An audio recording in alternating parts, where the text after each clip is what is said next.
Classic again, Cart Narcs. Oh, fully four-quarter grass in it. And in his work truck nonetheless. Looks like he's already in the door, so we're gonna approach from the front. Weep-skeep wheelie, weep-skeep weep-weep. That's not where the car goes, sir. Come on now. Said, you know the cars don't go there, sir. Agent Cordell here, Cart Narcs. Got cart returns all over the place around here. Okay. Are you gonna get it for me? No, sir, I'm a cart narc. I narc out people that don't get their carts. Oh, thank you. Yeah, let them know. Let them know I didn't put it back. Well, I'm gonna let you know first. I'm giving you a chance to redeem yourself. Oh, no, I'm good. Why? How can you be good being a lazy bones? Sorry, man. I hope you have a good day. Well, I'm gonna give you our bumper hood of. Well, it's more of a service vehicle than a car. This is my company. This is my truck. Don't touch it. Well, this is just a magnet. Don't do it. Don't put that shit. It's non-marking, sir. Don't put that shit on my. Well, let me see what it says.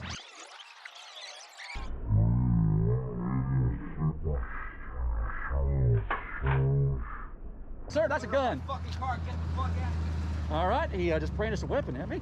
That is the first for the Cart Narcs. We're gonna get some distance between the services. Hands are up. Don't shoot. We are not a violent organization, the Cart Narcs. Now, I want to ask, since you brought it up, that the magnet is really what brings it to the next level.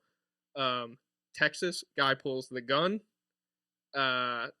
What is going through your mind at that moment? Like, you're not really willing to die over a shopping cart, right? Like, you're gonna, I mean, you ran, but I mean, God. Yeah, damn, well, I'm not man. gonna, and I mentioned this to people who you know, some of the comments will be like, if recently there was some woman who was chasing me or whatever, and like, oh, you puss, you're not, yeah, what are you afraid of a woman? I'm like, I'm not gonna, whether I'm going to win or lose the fight, I'm not gonna fight anybody over a cart. Well, you're and I'm kind certainly of a not big, going to just stand there and take in that video in Texas from a couple months ago where the guy took out and racked the slide.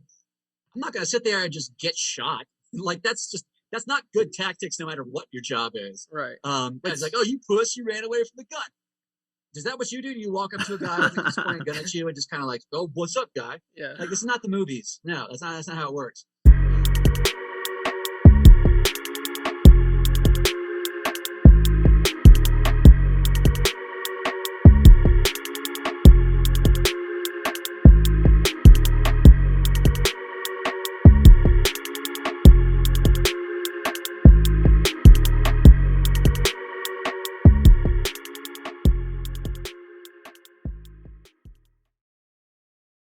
And we're live, and we're back, and whatever else we used to say. I'll drink to that. So, Kev, what you did a thing. What'd you go ahead and do for us? All right. Well, I didn't do it all. I gotta give Lito some credit here. The Cart Narc himself is coming on. The Afro podcast. mentioned. Yes. Great use of vocabulary. He will be I on. don't even know if I said the word right, to be honest. I think it's aforementioned. Okay. I think you said Afro mentioned. Yeah, You just added some ethnicity behind or it. is it Afro mentioned? Affirm. Afor. Is it like the word affirm? No, it's Afore, I believe. Aforementioned. Yeah, that's I could be wrong. I don't know. But the Cart Narc is coming on. Aforementioned. See? Do that again. aforementioned. Aforementioned. Right. Afro mentioned has some soul to it, though. It does. It's like the brothers and gutters. That soul returned. That just do gutters. Yeah. Just do gutters. Saw Reggie today actually when I got the Mustang. I got the Mustang washed in Dover, and I was driving back, and Reggie and his girlfriend were eating at. They were eating at Kelly's Cream and Food Truck, and Kelly's husband's food truck or whatever. I just saw that for the first time today when I was up there. Yeah. Will, I apologize. He replied. He said, "Hi, it is saying my email is not authorized to join this meeting." I mean, I don't know what that means. I don't know. Would you like to maybe just email him another one straight from Zoom or something? Perhaps that'll be the fix all. I don't think he'd be responding though if he was like trying to curve us, you know. Yeah, I don't think so. And based on that interview I watched with him yesterday, I feel like he loves this kind of shit. Is that the only interview you've seen with him? Yeah, That's a good thing. He said he was supposed to do one with Brie Olson, who I'm sure you're very familiar with. Is it a porn star? Yeah. I actually don't know that. I'm gonna pull that up. I didn't know that until he said something about doing her podcast, and somebody made a comment about her being the other guy made a comment about her being a porn star. I don't know what her following is. I was trying to look it up last night, but I didn't see it, and I've never seen her. Oh, her. I've seen her now. Not really my style, but Okay.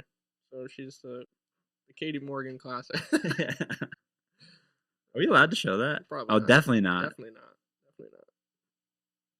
Oh, all right. We'll edit that out. Oh, I'm gonna have to edit this whole front part out anyway. Yeah. I should just let it rock. We should have. Get flagged. At least this way, though, we're ready. You know, it's not like. Oh, I agree. This beer's kind of like in the way here, huh? I'm gonna spill it again. All right. Yo. Oh, there he is. There we go. What's up, brother? How you guys doing? Good. How are you, man? Very nice. Very nice. How's everything? Sounds good. Video's good. Sounds good on my end. I don't have I'm remote here, so I don't have the a normal decent mic, so I may not sound as good. Oh, you're fine. You guys sound fine. Okay. Perfect. Good. Well, first of all, thanks for doing this.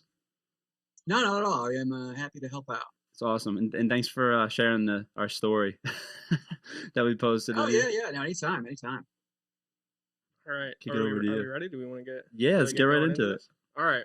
I'm Matt, by the way. It's Kevin. Yeah. Producer. Kevin, all right. Producer Will. I'm behind the ones and twos. Probably. All right. So, I mean, are you like comfortable like giving your name out? Is there like some sort of Yeah, you can do it as Sebastian, Agent Sebastian, whatever you guys prefer. Doesn't matter to me. All right. So you are Sebastian. That's right. Yeah. Are you also Cameron and Cordell? Yeah, we can talk about that if you want to. Yeah, definitely. If you want to kind of explain that a little bit, Mhm. dive into the deeper details on that. That'd be cool. Sure thing. So why Cameron? Why Cordell? What's the differences? Well, on one hand, it was just I forget which one we did first. I think it was probably Agent Cameron, because there's a guy who works in our office named Cameron. I just wanted to make fun of him. Basically, that's it. So do you like Just that- mimic just him that when you simple. do that? When you're Agent Cameron, do you mimic him? Yeah. It's pretty much his voice exactly, Oh, and that's then hilarious. so he has to hear it back when we play it back. So that was just just as a fun, like it was kind of to see. Well, we always talked about like what, because I was the only one who ever does this, and we always talked about, well, what if other people did it and no one else wants to actually go out and do it, so I Yeah. would just mimic them, make fun of them or whatever. But then I thought, well, as I'm going around the country, you can kind of do the same thing with just the generic idea of people from Texas or Louisiana or Staten Island or other places like that. So that was just that's kind of how this whole Cart Narcs thing has gone, is just taking little ideas and adding on, and just like seeing where they go and see what works and see what doesn't work, and kind of it slowly builds through just trial and error that way. Right. So was this your idea from the beginning? Yeah, well, that's it's funny. There's another guy at work named Greg who now 2.5 years later claims it's his invention. Right. Isn't that how it always goes? He's joking about that to a certain degree. But to the best of anyone's recollection, it's something we were talking about in the office one day about how it's just why can't people take their carts back, and a bunch of other stuff about why can't people pick up after their dogs poop and littering and washing their hands in public, and the list keeps holding the door for people, standing out of the way of people when they get out of an elevator. The list of just like common courtesies. You could add on a new one every day, Right? As someone who's just being thoughtless or selfish. And we definitely, I definitely want to explore all those things at some point. The last year kind of shut down a lot of that stuff because all this stuff has to be done in person. But the great thing about Cart Narcs is, number one, it's outdoors, and number two, I don't have to be within 6 feet of anybody. I'm still wearing a mask. Some people have a problem with that. I tell them, look, I'm just going to do it just so there's no one can have an issue with what we do. That's the one thing, and you see it when you watch Cart Narcs videos. If I give them any excuse to talk about something else besides putting their cart back, that's all they will fixate on and talk about. Right, right. So whether it's a mask or using curse words or yelling or whatever, I try to get rid of all that stuff. But back to what you're asking about, the origin of that is we were talking about all these things, and people leaving their shopping carts out is something that happens primarily in one location, in parking lots. So that was the easiest one to find violators, because it's hard to find people littering, on the spot. You see the results of it afterwards, but you don't. It's so rare that you see it happening in front of you. Right, like in action. Okay. Yeah. So was this like a big pet peeve of yours before starting it, or was it just kind of like just an annoyance? Like it was just. It's weird because it's a massive. It's like anything that you start, any job that you start seeing the world through that lens. Right. Whether you work in retail or, in restaurants or, anything, medicine, all that stuff. So it was a minor pet peeve, but now that I do it, it's all that it's all you think about, and all you think about. Yeah. Right. Right. It's like, it sucks because it's like, I can't drive down the street and see a cart out and be like, oh, so it's, it definitely has morphed into taking over because that's, again, your brain starts fixating on it. And so you just notice it more. Right. Now I know, like for me, that's a huge pet peeve of mine. To the point where like if I'm walking to my car from the grocery store and I see somebody, especially in the handicap spots, leave their cart, I'll start to argue. And my fiance is constantly like, no, come on. She's pulling me away, like, knock it off. So what you're doing is just fantastic. God's work, yeah. Except the only difference. I appreciate that. Yeah, and unfortunately, it doesn't take too long. Like you said, you just go into the store, you see it in action all the time. It does suck that it happens so often, but yeah, that's hopefully with every person and people leave this comment on our videos all the time. It's like, well, they're never going to do that again because it's in their brain, especially the people that flip out on me, that it's I don't know if you call it trauma, you could just call it a life event, because for them it's huge. That's a giant thing.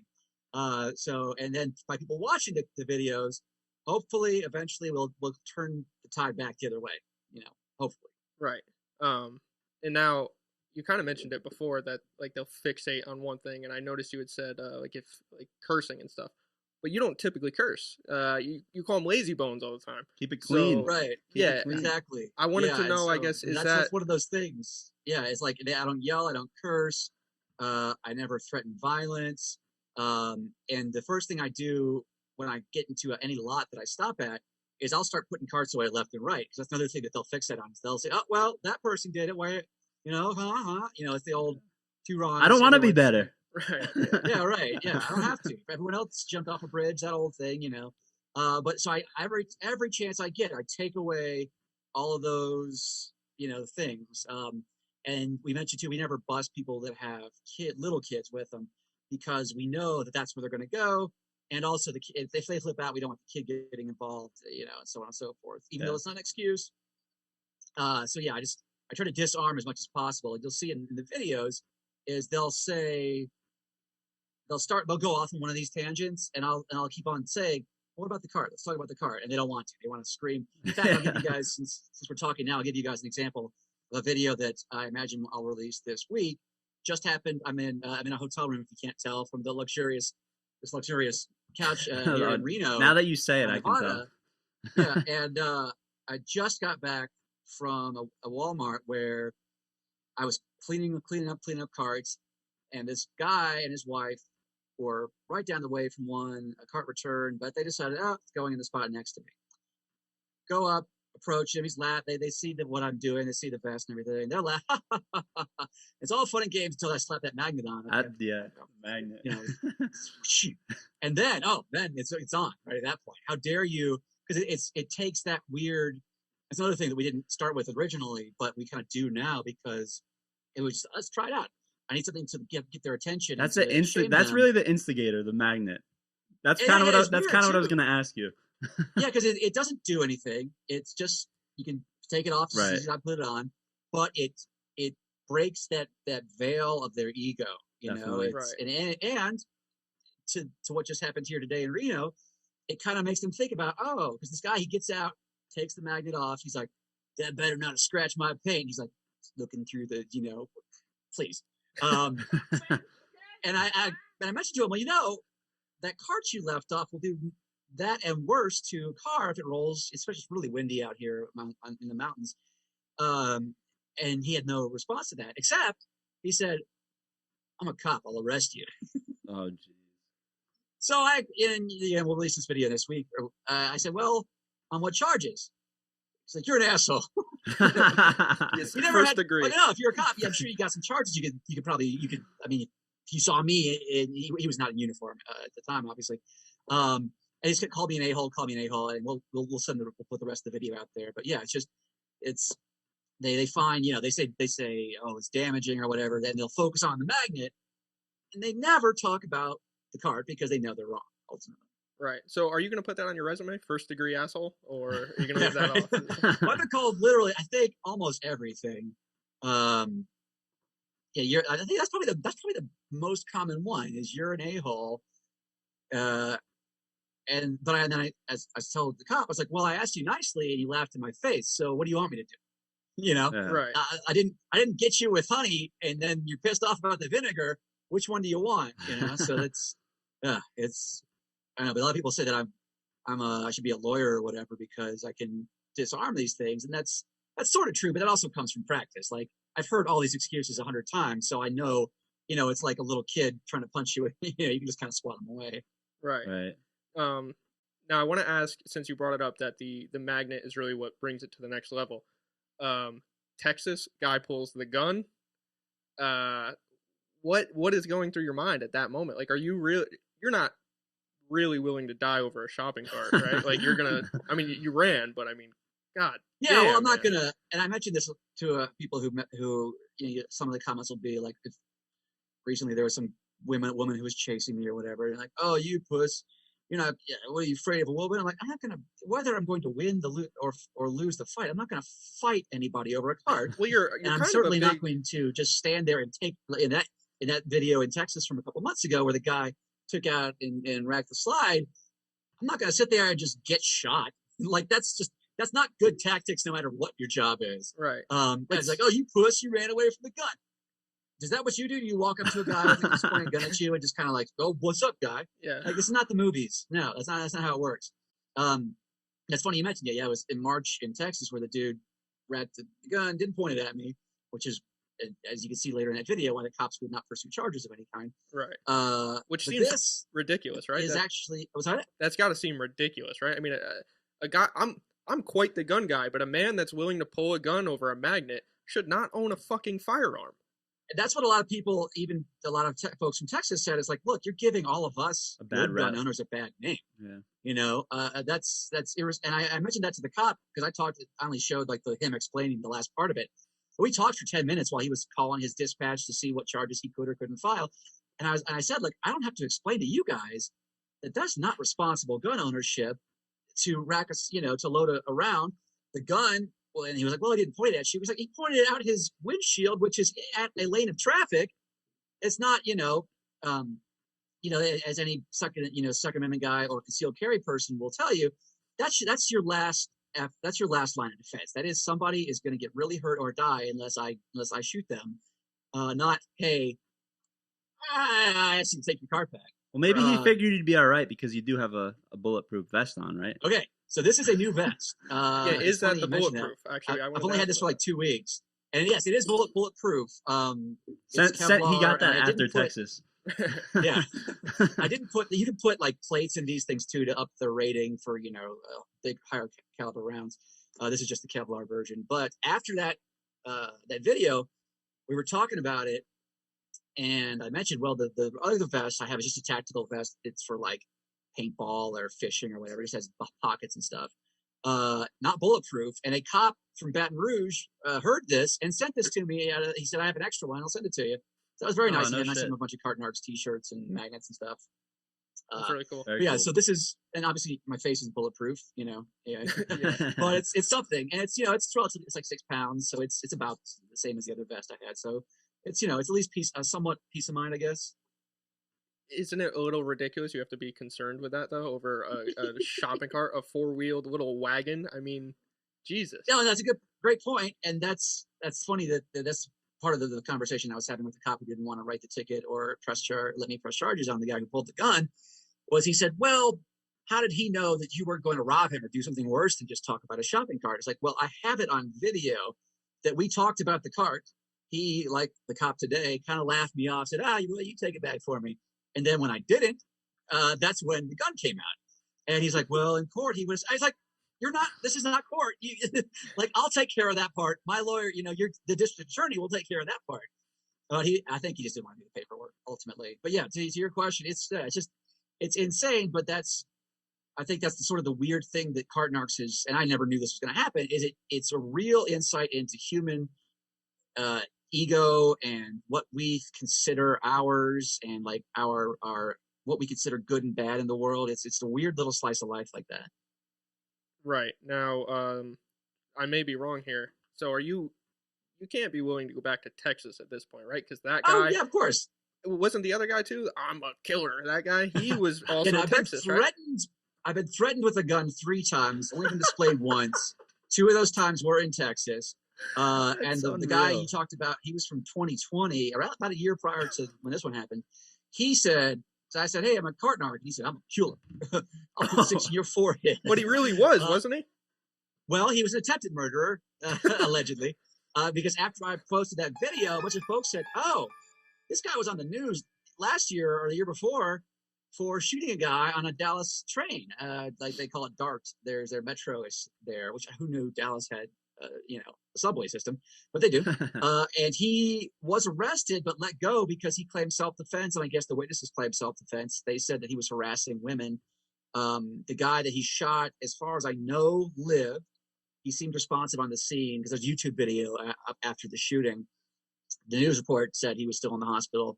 We don't know how well he is today, but they said they didn't have any video evidence what he was doing, and he's claimed self-defense, and so they let him go. That's highly questionable now that we saw the video with me, because if he's willing to pop off over a cart like you said, yeah. I don't know what his term of self-defense may be very, very flimsy. I mean, I would assume so. 6 in your forehead, I believe, were the words he used. He said, I'm a killer. Like after I said I'm a cart narc, like people who, again, good responsible gun owners don't brag about shooting random people over nothing. Yeah, I mean, especially again, a shopping cart. Like there are bigger issues in the world. Yeah, again, it was the same thing with him. He just put his cart in the spot next to his, flipped the magnet on, and you're a piece of ish or whatever, and threw it at me or whatever. I think though, as I do this more, I think I have a better sense of who's bluffing. So if I met that guy again, if I met that specific guy again, who knows? But I kind of am able to kind of watch people a little more these days. But you never know. You never know. Yeah, well, it's nuts that you have to worry about being safe with this. But so I guess another question I had was: is there, demographically speaking, is there a particular group that gives you the best reactions for your videos? Yeah, it's funny. There are people or areas of the country that are much better about it. The smaller towns, the more rural areas are way better, and I think it's just because they know each other. Salt of the earth people, you're not as anonymous as you are in a bigger city. Just here today, like up in the Lake Tahoe area, it's small up there. It's not almost nobody leaving their carts out. Then in Carson City, wasn't that bad. It's all farmland and cows and sheep and stuff. Get into Reno, if you've never been, it's all meth heads and tweakers out here, especially in the downtown area. So they're nuts. It was everything everywhere. So yeah, the first part of your answer is in the cities worse. As far as a type of person, it's funny you mentioned that, because one of the comments we'll get is, how come you never do this, big, tough guys are out there? Well, there's a couple of reasons for that. Number one, guys our age and size, aren't doing a ton of grocery shopping where we need big carts. Number two, we're pretty able-bodied. Not that matters really. Number three, it's just we're not lazy. Right. And number four, like the NFL linebacker, the 25-year-old, 6'4", 250-pound dude, like I said, isn't doing a ton of grocery shopping. And they're just not that common of a person in general. You know, the fatter middle-aged person is the more likely demographic to do it. In our experience, not that we haven't had bigger dudes. There was a video from Vegas from last week where a dude was pretty big, pretty able-bodied, threatened to beat the hell out of me, and then he's like skidded off down through the parking lot. But yeah, I'd say male, female doesn't really matter. But yeah, kind of 30s and 40s and 50s, fatter is more likely. Okay, so the higher the BMI, the better the video is going to be, pretty much. Unfortunately, yeah, people we're getting fatter and fatter every day out here, so it's getting worse and worse. Can I ask you a question about the magnet, right? So to get back to that, has anyone ever been so like fed up with you that they just want to, flee the scene so bad that they drive off with the magnet? Or is it always like a confrontation about the magnet? Like, I want to get this off my vehicle right now. It's weird. No, it's probably 50-50 that people just leave and do whatever. Especially after like the second or third time it goes on, and they realize, I don't know what people think. I think they're just used to in life, if they yell at somebody and tell them to screw off, that they do. And I've taken my first rodeo, Yeah. So I think, yeah, that's, but then a lot of people today, even before that cop got in my face and threatened to arrest me over being an a-hole, there was a lady who did the same thing. And I think they either don't want to deal with me, are confused about the concept, or they just are that lazy. So yeah, it'd be interesting. I think if we ever take this to the next level, is to do like follow-up interviews with all these people, because we can find out, if I had a private investigator or whatever, we could find out where they live, et cetera, and then, send them a letter, say, hey, would you like to talk? And I think it'd be interesting to kind of get that perspective to see, what were you thinking? Yeah. What was the conversation, especially when there's two people, you would love to hear what the conversation in the car was, That would be that would make a really cool like segment to show the original video and then go back and have an interview. You could even bring Chris Hansen up. Yeah. Have a seat for me right over here. Oh, go ahead and have a seat right over here. Well, yeah, I was thought about that. And if we ever do, as this progresses, like you said, like I said, as we add little things, that'll be kind of on the next level. The only question is to like get them to talk about it. we have to pretend to be a Dateline or whatever, who's like, we're investigating this Cart Narcs guy, and we understand he confronted you, so we might have to kind of make a whole second company to investigate us. We'll see. I know. Maybe next year we'll find out. That's a really good idea, though. I like that a lot. So do you have a whole team, or is it basically just a one-man operation? Yeah, it's mostly just me, and I've kind of made that. And I used to go out with one of our interns at work, and that's fine, and it's cool. It's good to kind of get a second, because the most helpful thing about it is it's great to have a spotter, because he'd have a walkie, and so because if I'm looking at one, I can't see obviously what's behind me, so it's cool to have, hey, guy in the gray shirt coming up on the blah blah blah to this Nissan Sentra. Right. So that was the most helpful part about it, was a spotter. And the secondary camera angle wasn't really super helpful, because the body cam, this is just a little GoPro. Really, the new GoPro, this is a GoPro 9. They have great capture, great audio on them. No free ads. So yeah, but right now it's just me, because it's easier for just me if I'm driving around and I got half an hour to kill. I can just throw the vest on, pop out into a parking lot, and see what happens. But you do all that. You do all the video stuff too, like on the other end of it. Yeah, and then, which is kind of, it's really, at this level, it's super easy. If we ever did a longer form show, obviously you'd want to get an editor for that. Right. But because I've kind of trained myself to make it all one continuous shot. Right. And so I'm kind of vamping and filling and asking questions even during the dead time. So there's almost no editing really. It's just start and go. And then, and I've learned to kind of fill where I don't have to make cuts. And I think that helps too with the believability of it, because there's no one, or almost no one, who thinks our videos are fake or staged like a lot of, YouTube pranks are. Because first off, we've done hundreds of them all over the country. You'd think somebody would admit, hey, that was me.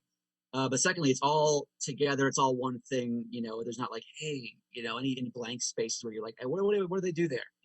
So that makes the editing a lot easier. Right. Have you ever considered doing like collab videos with other YouTube guys? I know a lot of them tend to do that. I don't know if that was ever an option or anything. Yeah, that's probably, now that everybody's getting vaccinated here, that's probably the next step. There's comedians, there's YouTubers, Instagram people who, if you have, you have to be kind of a little careful, because I don't want people who are not going to do it right. It'd be fun if they screw up and and be silly, like them screwing up is fine. They don't have to imitate me, of course. They put their own spin on it. It's fine. But I don't want them to mess up the the quote unquote brand or whatever. But yeah, that's something I've talked to folks about, and certainly it'd be cool to have guest stars. People who other folks would recognize out there. So that's definitely on the table. Yeah. Right. Because I was thinking last night, my fiance and I were talking about. I thought it'd be funny if you show up and you start confronting them, and then all of a sudden like a Steve-O just pops up. He's like, "Yeah, dude, put your fucking cart back." Yeah, no, that'd be that's something I've thought of more and more, because that's the great thing. And there's some videos that have this where I'm talking to somebody and they're giving me the whole excuse. They're just going through their list of excuses, and then because I'm very recognizable, not because of my face, because of the uniform. Like they're like, oh, there's no one else who does this. Yeah, there he is. And so someone will drive up and like, hey, lazy, and they'll just start yelling at them, or just like, hey, Cart Narcs, how's it going? And it totally deflates the person. Yeah. They're like, oh, son of a god, I guess this is a thing. But yeah, that'd be perfect for whoever to jump out.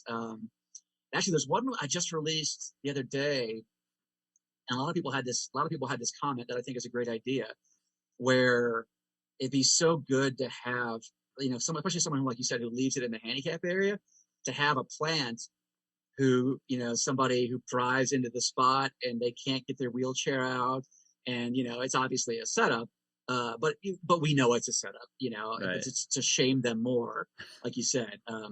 Or if I had someone who legitimately used a chair, was like trying to go down the walkway, and oh my god, I can't, it wouldn't be fake. We'd be faking it to the person we were talking to, but the audience would be in on the joke. Right. If you had a This is coming from our producer Will, by the way. You can't see him.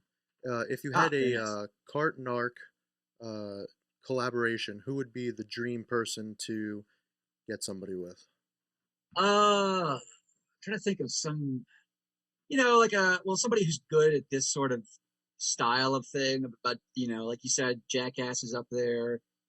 Sacha Baron Cohen, Nathan that would be Fielder, good. Eric Andre, like all those guys who do what I call practical comedy. Dealing with the public, the Impractical Jokers, like all those guys Man on the street who stuff. deal in this world.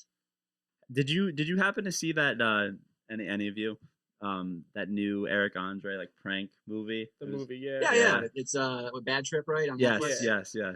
So I think him Yeah, and and you could tell he worked with the director of that, I believe, was Jeff Tremaine, who was the Yep. Jackass director Right, for all the shows and the movies. And yeah, it was the same style. And I think any kind of Cart Narc series would be, because what they do in that is they take pranks and build the story around, fashion the story around them, and vice versa. Right. Like there's still a to plot. kinda, like Bad Grandpa did, Yeah. and like Right. Borat does. And so I think that's kind of what we would be doing. It's funny when you read, they do interviews now about Borat 2, where they had written out, and I didn't realize they did this, but they wrote out all of these alternate scripts for any kind of possibility of what could happen. And I kind of figured Sacha Baron Cohen would be just good enough. He's been doing this for 20 years almost, to like just roll with it, which obviously he is. But I guess they really want to cover all their bases. Now I think Eric Andre and Sacha Baron Cohen would be good choices. The only issue I see with that is at some point there's going to be an exposed penis. That kind of Eric breaks the Andre is, Cart I mean, Narc. I thought Sacha Baron Cohen was the king of getting naked, but Eric Andre is up that. Yeah. Right, and I don't even know how. in full respect, the guy hangs dong. He's got pretty decent meat, so that's good for him, I guess. Yeah, I don't know how because he shoots his show, the studio stuff in North Hollywood in LA, and I don't know how those people stay on staff, because every day you're going to see the naked Eric Andre. Right. I don't know how those camera guys stay there, but I guess they do. So So are you traveling full time just to film, basically? not full time. Like two weekends, 2-3 weekends a month. Okay. It's fun. Number one, it's fun. Number two, it really, like I said, it squashes not a beef that I have on the streets, in the parking lots, but it squashes the beef that people have in the comment section. They're like, oh, he only goes to the nice parts of LA. Well, no, I've been to Compton and Inglewood and south side of Chicago and Detroit and Miami and San Bernardino, and it's just fill in blanks. Reno is I didn't know, it's my first time in Reno. This is a beautiful country. side, the mountains, Lake Tahoe, fantastic. But holy Christ, this is a dumpy, crappy town, which you kind of got a sense of with Reno 911, even though they shot a lot of that in LA. But it's just tweaker city out here. So, but yeah, but it squashes all those comments about like, and plus it kind of gives people a cool little insight, like, oh, that's my, grocery store. That's cool to see. Right. Right. Yeah, I know. I've got a buddy that lives out in. He just moved. He's in the LA area somewhere, but he always tells, like, he'll text me, be like, I saw him again. Like, so you're around there a lot. Because I live and work in Burbank, which is on the north side of LA, and so that's where I am the most. So there's a couple of those out there, but I do try to get out just for a change of pace, and it's fun to kind of see the country, and hopefully in a few months, we get a lot of invitations to come to Canada and Australia and the UK. So hopefully once those restrictions lift up, we'll get out there as well. Now, with traveling, do you have like a family? Is that difficult at all, or is it? No, I am single, no kids, so that's the easy part of that. So yeah, sorry, ladies. Or no, wait, actually, not sorry, ladies. No, but it keeps it so I don't have to worry about like, oh. Now introducing Bachelor number 1. Yeah, right. No, that's another reason why I can do this so much without having to worry about stuff. But mostly just weekends, which is easy. A flight, typical schedules will come in on a Friday. Maybe Friday night, but then all day Saturday, and then before the flight on Sunday, hopefully, if it's an afternoon flight. And you don't stay long, right? I know I was watching an interview you did with, I forget what the guy's name was, some other podcast. You said you're typically 20, 30 minutes in and out, and then that's it? Per lot, yeah, because couple reasons for that. The first one is I don't want to be a burden on the employees, because after I do it to a few people I know, they're calling the store. Right. And I got employees that recognize me, because obviously it's easy to recognize with the vest. They're super cool. They want to get a sticker or a selfie or whatever. Like, and you see it in some of the videos I post, like, hey, Cart Narcs, but I know that the manager doesn't want to have to deal with call after call after call from these jerks. So I don't want to lean on them too hard. Plus, it just adds variety. Like I said, like the traveling does, it kind of adds variety. So I'm not always at the same place all the time. It kind of gives just more of a spice of life to the videos. Right. Excuse me. So do you have like a favorite store to patrol? Is there? Well, the more active stores are the bigger ones, just as you might imagine, and that's going to be Walmart, of course. Well, I would say, if I had to guess, that probably ventures back to more of the larger people, so you get better reactions, right? That helps too. Yeah, you're not going to go to Whole Foods. I mean, right? Yeah, that's why I tried. That's another thing about going to different cities, is I get to go to all the regional chains, and so again, it kind of adds just variety to see, like Food you said, Lion. see what. Right, exactly. So I don't go to Walmart that often. Only when it's like the only store around, basically, which is like a lot of rural places. right. So yeah, I like to, again, just for variety, I like to go to all the little local stores, which are mostly, if it's a sort of a weird grocery store secret, they're mostly all Kroger. And for folks who don't know, Kroger is mostly in the Southeast and Midwest, but they've bought up all these other regional chains. So if you go to a Vons, that's really Kroger. If you go to a King Soopers, that's really Kroger. If you go to a Smith's, that's really Kroger. So that's just like a little weird, but they keep those regional names because that's what people grew up with and know in their area. Right. So traveling, that's, I mean, obviously has its benefits, but fast food, is there? I mean, you get to try all the different chains, which is something that is also I envy. true. It's cool. I don't know. And so that's one thing being from LA is people in LA are very like protective and sacred about In-N-Out. And it's quite frankly, it's not that great. It's not that, but if you go to any In-N-Out on a Sunday in LA, there will be a half-hour line. It will go out onto the street, around the block. They just love it. But Whataburger in Texas is really nice. You have Five Guys out west? Do you have a Five Guys out west? Yeah, Five Guys is at this point it's not everywhere, but it's mostly national. They're very solid. Shake Shack, I think it's not, Shake Shack isn't everywhere. It's in bigger cities, but I think it's the best straight up hamburger. Just it's so juicy and yummy and just delicious. Then you have Crystal and White Castle too. That's kind of a different category. And the chicken restaurants from Zaxby's to, Raising Cane's and stuff. So it's cool. It's cool to kind of see that as you go around too. It's a nice little again, touch on the variety. Do you have an opinion on the Chick-fil-A Popeyes dilemma? Yeah, no, I've done all those. I've tasted everything. Is Popeyes? So Popeyes, obviously, it's whatever it was, a year and a half, 2 years ago. I would say it's yes, better than Chick-fil-A in a way. It's a little bit different stylistically. Popeyes kind of created their own style. They're crunchier and thicker. Crunchier, yeah. They add that sauce, which Chick-fil-A doesn't have. So again, that's a difference in style. Well, did you get the Chick-fil-A sauce? You gotta ask for the Chick-fil-A sauce. Well, yeah, you could. Yeah, you certainly can add Chick-fil-A sauce, which is sort of like a tangy honey mustard, spicy honey mustard, right? Barbecue and mustard, yeah. Right. Then there's all the people who came after Popeyes. The Jack in the Box came out with theirs. McDonald's came out with theirs. Wendy's, Burger King, KFC's I think is probably comparable to Popeyes because anything that's hand breaded is going to be in that next level. The Jack in the Boxes and the other the Wendy's are not hand breaded.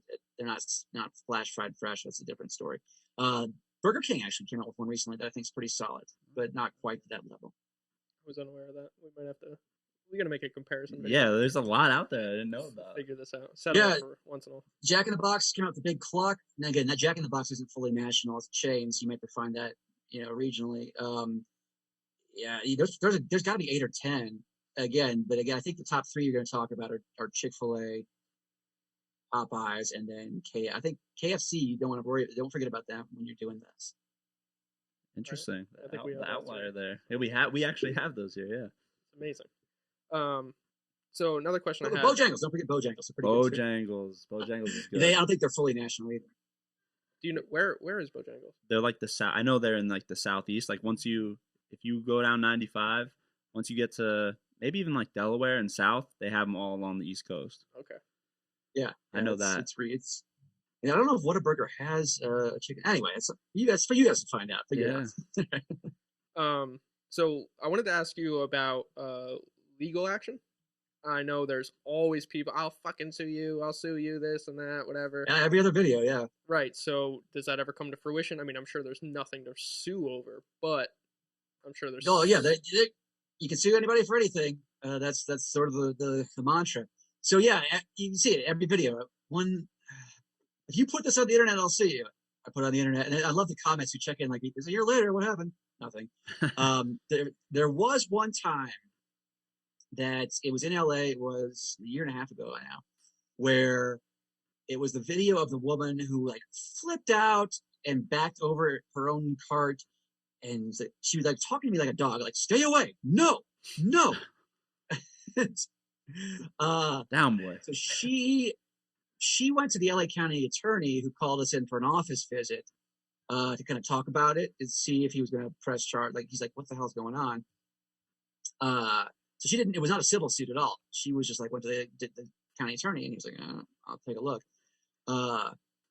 And it was weird because he, for whatever reason, had us both in the waiting room, and I would think like, why not just talk to her one day and us the other, or morning, And she was like shaking, and I was there with my attorneys, who's like a local hotshot guy, big name here in LA. He does a bunch of TV work and stuff, so he was like, he's professional with all this stuff. And so she like went up to the front to the waiting person, the receptionist was like, "I need to go outside. I don't feel safe in here." Like, you're in a police building, and I'm like, and so she went in. She was saying this because you were in there? Yeah. Oh my goodness. And so, so my attorney saw all this, and he's like, "Oh." So he went out to talk into the hallway to talk to her, and so she went in to do the thing, and when she was in talking to the DA, he's like, "Look, she's not all there." I think the term he like she's obviously very fragile. Because my thought on this was, okay, yes, sue me.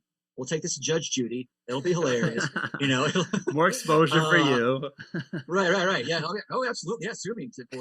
And then, But after seeing her in person the second time, the first time it was kind of like, oh, she's kind of weird and she's screaming at me, but that happens a lot. And that's so I was like, the DA was like, okay, can you write her an apology note? Yes, et cetera, et cetera. We were very, and the DA basically said, I don't want to see you in my office again. And he said, you know what? And he of course, and he kind of gave me the whole, like, you could get hurt doing this. And I was like, yeah, okay, it's part of, so, okay. But so he also made sure to tell me, like, I have the right to file charges anytime for the next 12 months. So I don't want to see your, et cetera. So, it wasn't a big deal, but that's the only time I really had to deal with any kind of legal action. Because I think, I just know that people have gone to lawyers with the videos and said, hey, what can I do? And the lawyer has said, nothing. You have to show damages. And emotional distress that's people throw that out all the time, but judges have heard that for decades. They're not like, there's nothing. Damages are medical bills. That's it, basically. Property damage, those things.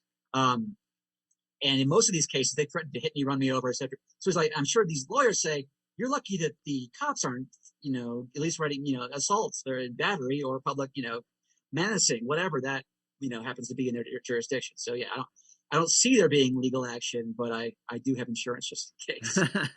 So you've kind of answered it, I guess, in a way, but how exactly then are you able to film people? Because I've seen like a plethora of internet videos where, the faces are blurred out because, you can't show people's faces, but, I don't recognize that in your content at all. So how is it that you get around it?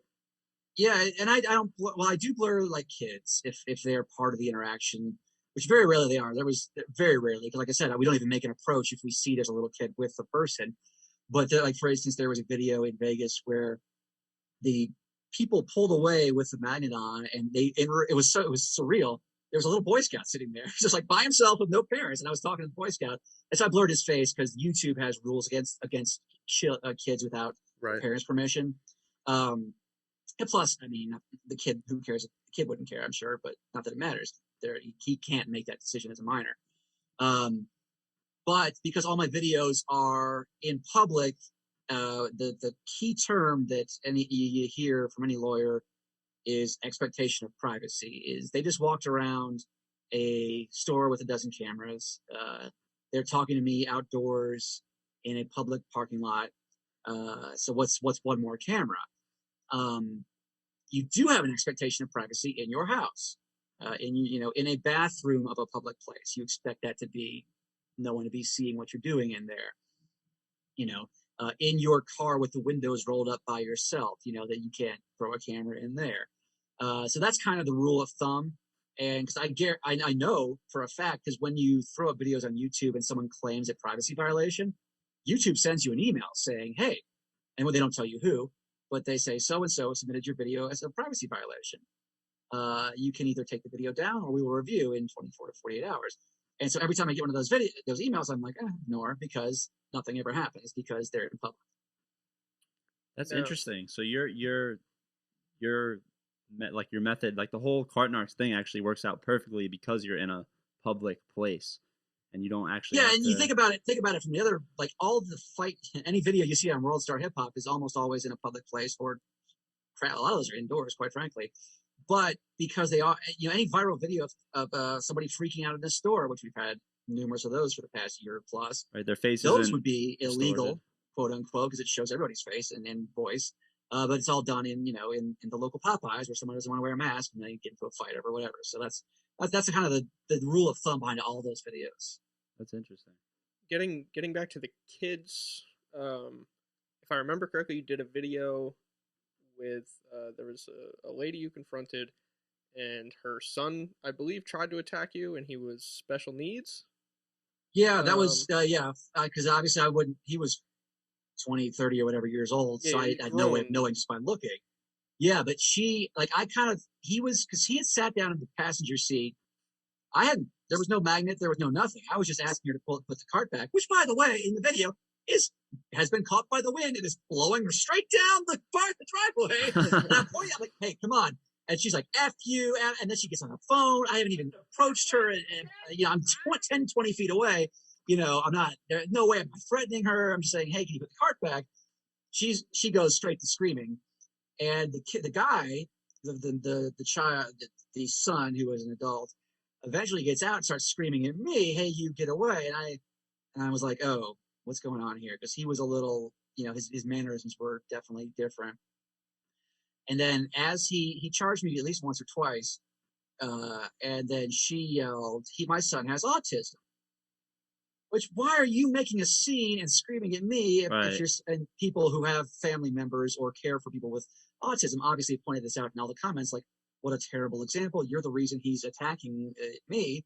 But once she said that, I didn't know that. Obviously, I wouldn't have known that ahead of time.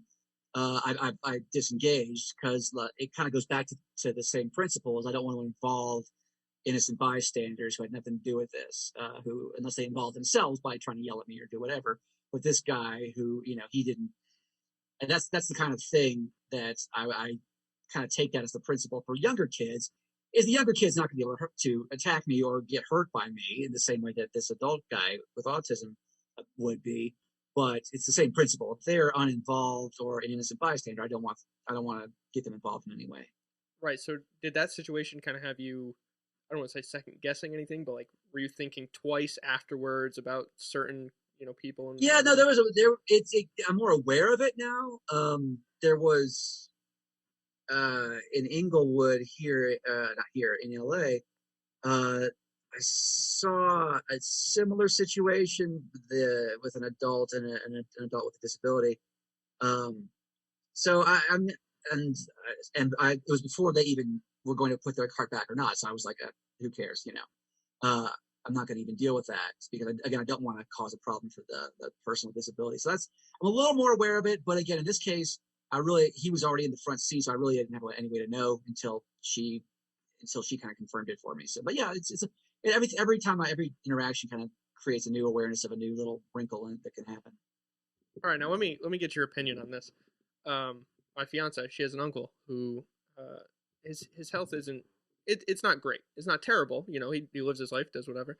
But as a result of that, he's had somewhere between 4 and 6 toes removed.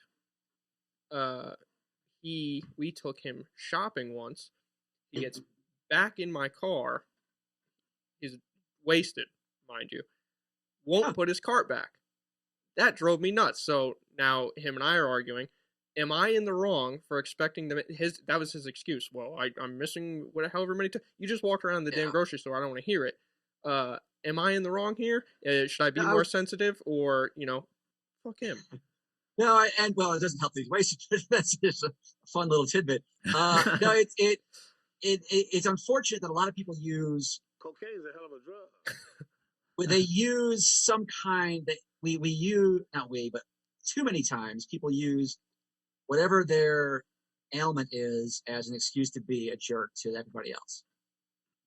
There's a classic example of this from one of my videos where this couple parks in a handicap spot right across, like on the other side of where they were, was the cart return.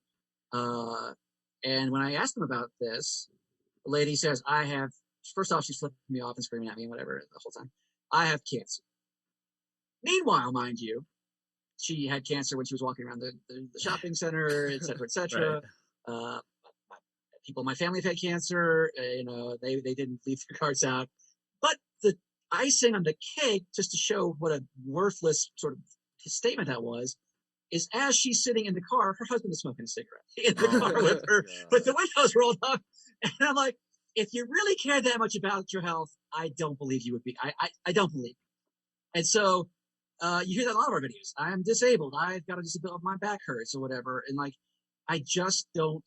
If I didn't just see you walk all through the store and et cetera, I wouldn't believe it. And the great part about all these statements is the great part, but the great irony is they're often leaving their cart in a place that would block access for a person who was also in the handicap spot. And I point this out to them, and they don't have an answer because there is no answer for that. So only if I see someone who's super old or super infirm, has a cane or a walker or something like that, where it's quite obvious that they're struggling, I'll usually take it back for them. But I think we overprescribe handicap placards in this country. Just the slightest little thing, because again, we just watched you go all across the store, do all this stuff, but the second you don't need this cart anymore, that's when the pain kicks in. So I'd say, and people that I get a comment all the time is, well, we don't know what they're going through in their life. It's like, well, yeah, that's true, but if not one time has anybody said to me, yeah, man, my mom died and my dog died, and I just had ACL surgery. Like, if they said that all to me, I believe them. But because for 99.9% of the people, that's just not true. They're just lazy. Right. Now, what about the motorized carts? If somebody leaves one of those out, do you? Good point. And I've started to be a lot more hard on this because it goes back to what we mentioned earlier. It's usually just fat people, quite frankly. Yeah. And the other thing too is on almost all of those motorized carts, they have a sign that says for in-store use only on, and we don't know this because we don't use them as able-bodied adults because they go like 1.5 miles per hour. They are super slow. And they say, for inside store use only on a flat, clean surface. So if I see that, I'm going to start calling people out more and more, especially as it's pretty obvious they don't need them. Because it's the same principle. You leave that motorized cart out there, and let's say somebody with a van with a ramp needs to get their kid or their mom. My mom, my best friend's mom when I was growing up had a van with a ramp. She was in a wheelchair, so anything in the way sucks. You get out and move it. So it doesn't fly again unless they're super infirmed. No exceptions. I love that. I like it. I absolutely love that. Now, are there any interactions that you've had that? I mean, I know there's some that weren't posted, but any that kind of got, either over the top or like kind of some more interesting reasons, I guess, of why they wouldn't have been posted? No, nothing. It's funny that there's one, and I should post it because it's just interesting. It's where I come up upon a person and hey, you left your cart out, and they say, "Oh yeah, the guy who's pulling at the spot asked me to leave it there for him." Like, oh, okay, fine, and I apologize or whatever.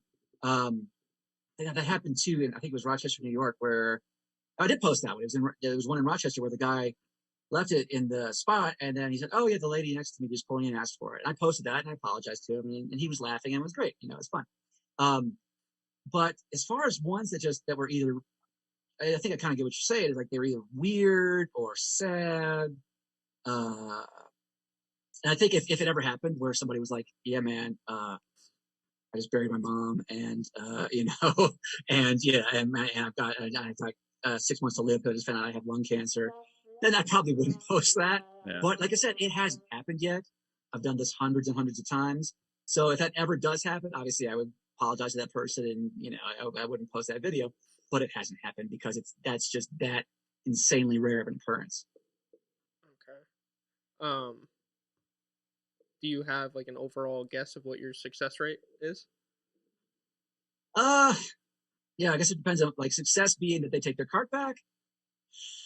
25%. That's it. And I do post those where they laugh it off. And he's like, "Oh, you're right," And a lot of times they're just quiet about it, which is not because you can tell they're just pissed. Like they know they should, but they're mad that they got called out on it. But yeah, a quarter-ish, roughly. I'm surprised it's that low. I feel like a lot of people would be. I would expect them to be weaker. Just say, all right. Well, I think once the confrontation happens, like he said, it's more of an egotistical thing than right. That it turns into that. It's what the cop did today. He said, "You're an asshole," and I said, "But I asked you nicely to begin with, and you and your wife were laughing at me. You're an asshole." Like, yeah, they're going to be right no matter what. There's a phrase in, I think it's in like writing or whatever. Like, we're all the hero of our own stories. We all don't want to be exposed. To use the extreme example that everyone hates, Hitler thought that what he was doing was the right thing to do. We're all in our own minds. Right. Everything we do is proper and right. And if anyone shakes that up, like me, that's when that cognitive dissonance comes in, and it results in either name calling or violence or all other stuff. Right. What's the number one excuse that you hear? I know they're probably pretty common, but if you had to like pinpoint one, is it that everyone else is doing it? basically. That used to be that initially that was it, but then I started, like I said, I started cleaning up carts, so they don't have that. These days, it's probably I'm in a hurry, and then but I always but see like because they think that I'm gonna like okay, but I always ask them, oh yeah, what are you in a hurry for? And then and then I'll usually mock whatever their answer is, like oh, I gotta pick up my son or my kids at home. What alone on a ventilator? Why did you? What's the problem? Is he? I got one lady in Compton said, I got to get home. I got to get this food home to my mom's. Like, is she starving to death? What's going on? And you don't have an answer to that, of course, because they're just throwing stuff against the wall because they're used to people using those like the cancer lady or the whatever, the kids are huge, kids and parents, because that's a badge people wear. Like, I'm a mother. I can do whatever I want. Or, not with the Cart Narcs, you can't. Is there like an official motto, I guess, for the Cart Narcs?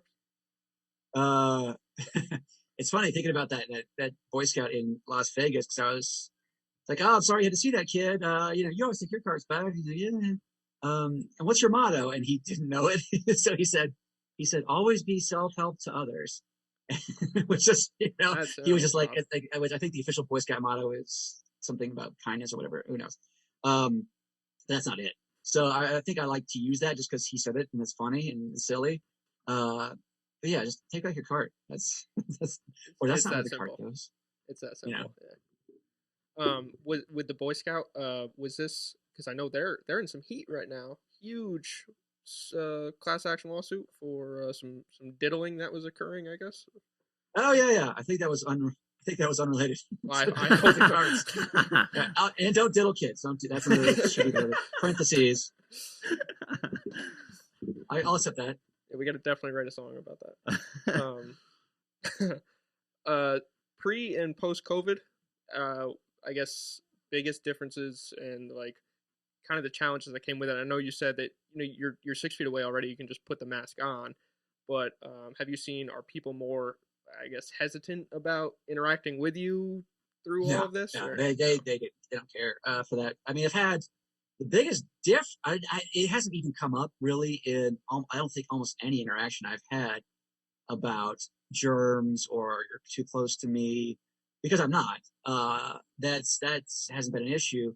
The biggest difference I've seen is the amount of trash, and I know people's masks and gloves in the carts because they're like, well, I don't want this. And people don't know how to use gloves or masks, well, hardly at all. Like, because that's the weirdest thing about this past year or so is that I've realized people think that gloves are like some kind of like there's some disinfectant force field. Because if you're touching everything in that store and the cart and the door handle, any medical student or nurse will tell you, the second you put on a glove and you touch something that, other than the thing you're working on, your patient, that glove is no longer good. That glove is infected. So you see it, the cashiers in the stores, they're handling money in bags and they got we need better science education in this country. But I see that it'll take the gloves off, toss it in the basket, take the mask off, and put it in the disposable, toss it in the basket. Then they'll touch a bunch of other stuff, and then they'll sanitize their hands. It's just like we have no it's unfortunate and sad. Just like the fatness. Yeah, that's some might say a huge problem if you. Nice. Nice. Bad. So I wanted to also ask you about.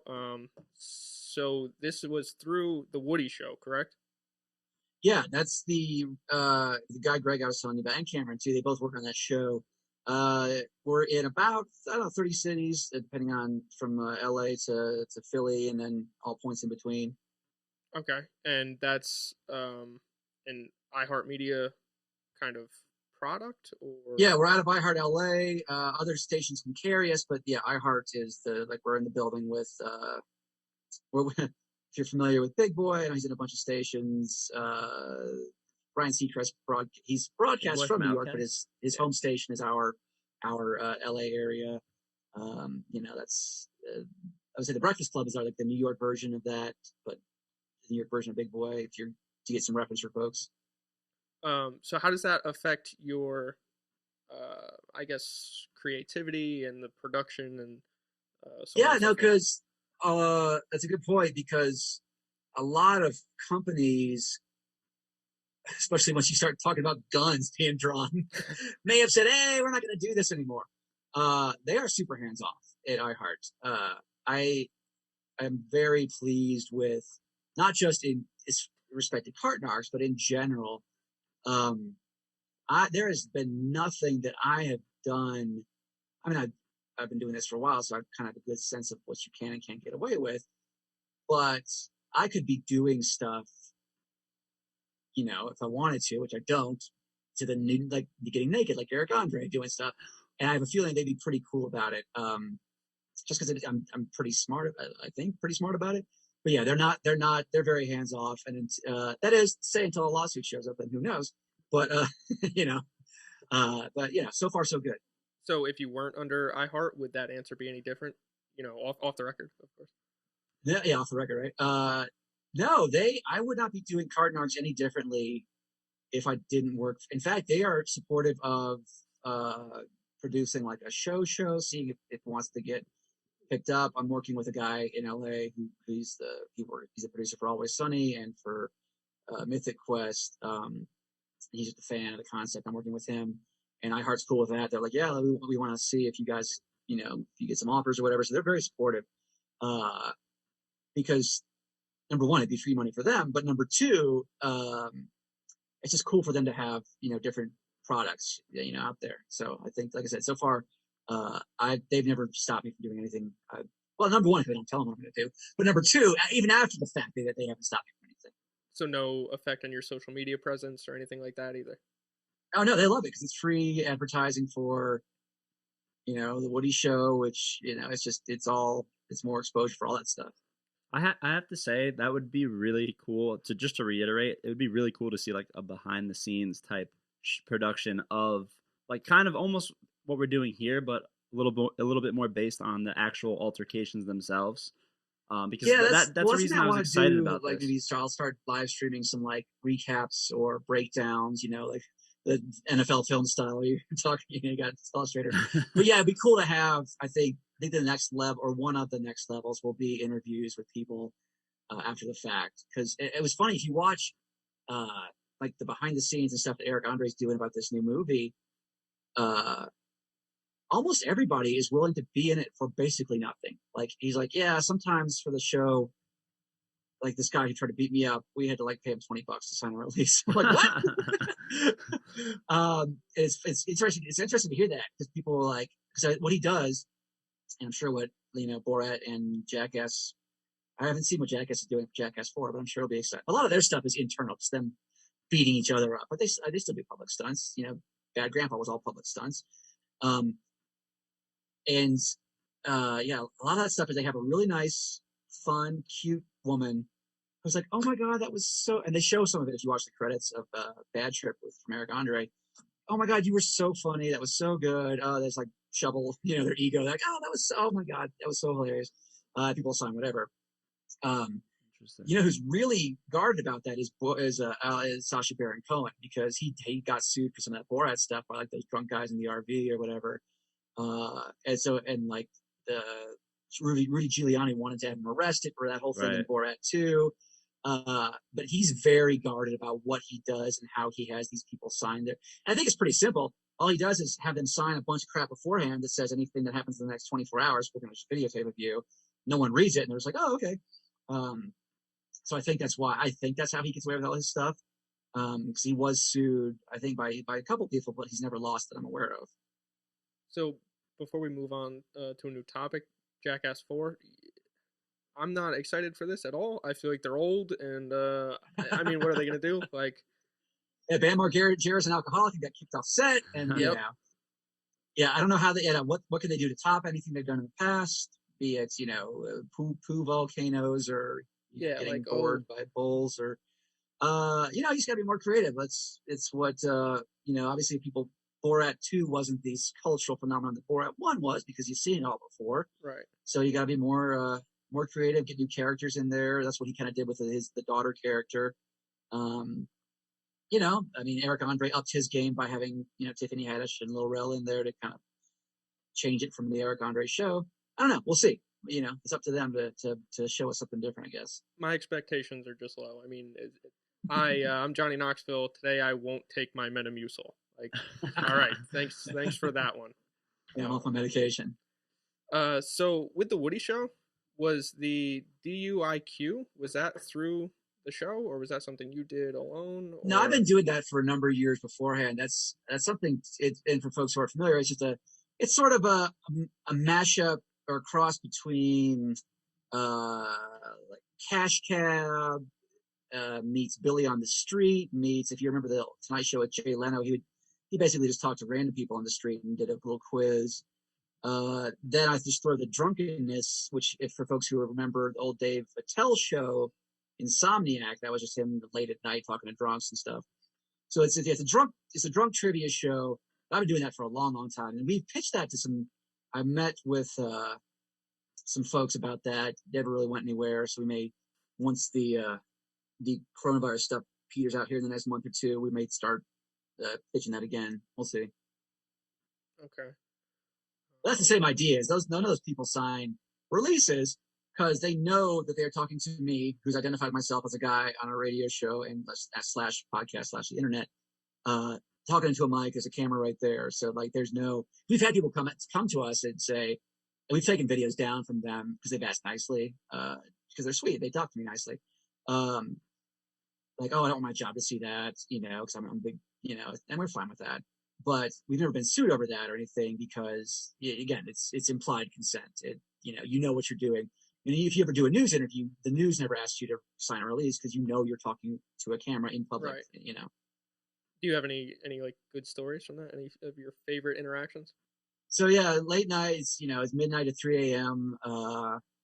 There's one video where the guy just barfs on camera. He's just it's just huge, just projectile, like literal, like. That's what I hate about movie barfs is you can always tell they'd like, except for I think the one exception to that is Super Troopers. I think they took Epicac. And when Favre was barfing when he went to like the policeman's ball and started pounding drinks, I think that's real authentic barf. So yeah, guys barfing all over the place. Some guy tried to fight me because he didn't like that I was talking to his girlfriend. That's happened a couple times. Now you're not a small dude, which I'm gonna be honest was totally surprising to me when I watched this podcast. Yeah, because the Cart Narcs character, is like just like a Boy Scout. He's like a Dudley Do-Right. He's just hey, shucks. And it's funny, all the comments, especially anytime World Star posts one of my videos, it's like, oh, this fucking nerd, I'd beat the shit out, or whatever. And yeah, but people still, I don't even know if they want to fight as much as they just think if they do that I'm going to back down or whatever. But it's whatever. It doesn't matter. I've never actually had to take a punch because people are either drunk or stupid or slow or whatever, Yeah. And then as far as like fun DUIQs, people just being idiots, falling all over themselves. I'm trying to think if there's any gunshots. Not really, no.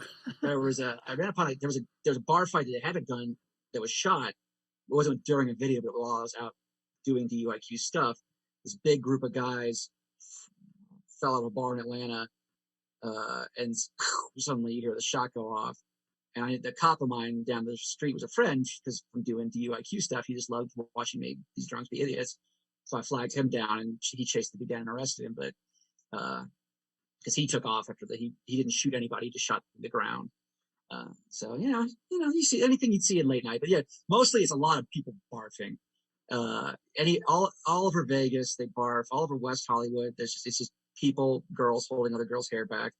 I should just do a video like one night, not even talk to people, just get a camera and just barfing compilations. To me, it's funny that the vest is like kind of just a prop, but I mean, we've talked about gunshots and people pulling guns multiple times during this interview. So luckily, like I said, it's real bullet Kevlar now, but yeah, it's sort of a prop / camera holder because I don't have to have a selfie stick. It flips.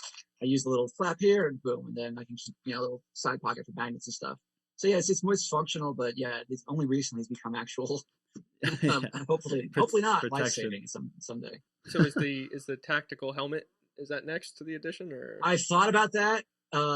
would be to do like the minions from Despicable Me with like a flashing red hat light. That's just, I think it'd be hilarious because because people all this stuff we talk about, guns and fights and whatever.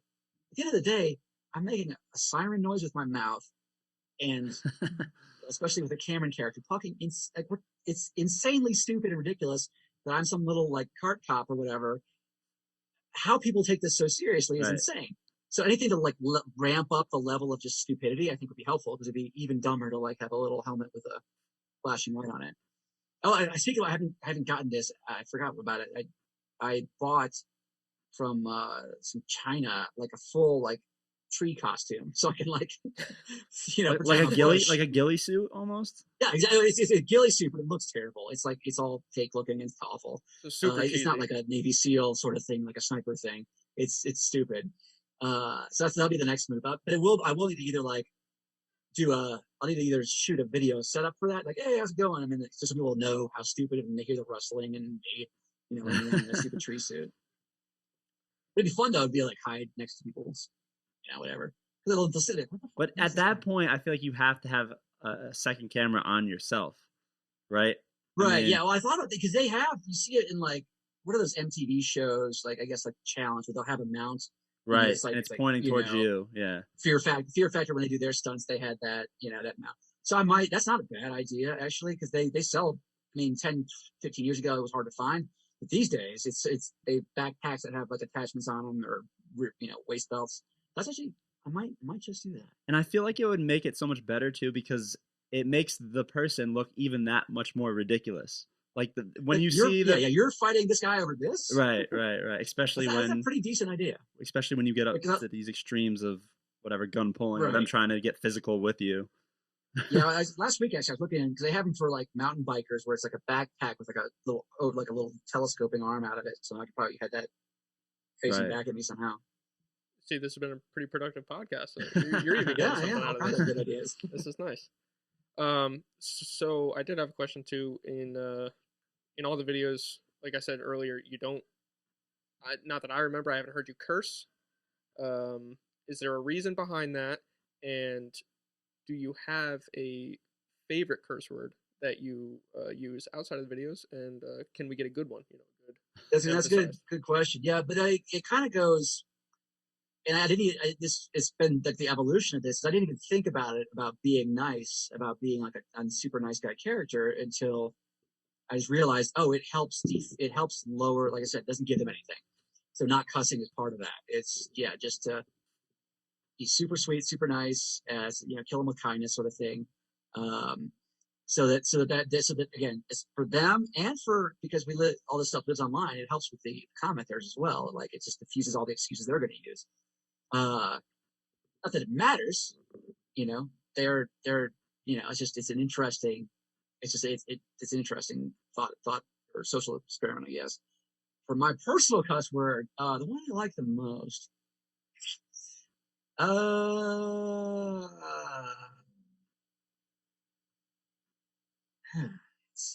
a good question. I like anything like bag is nice. You get a lot, dick bag or whatever, because it's like a collection of, and then Louis C.K. famously, R.I.P. had his bag of dicks joke. Yeah. 12, whatever, 15 years ago. He also made jokes about masturbation. So much for that. I was watching.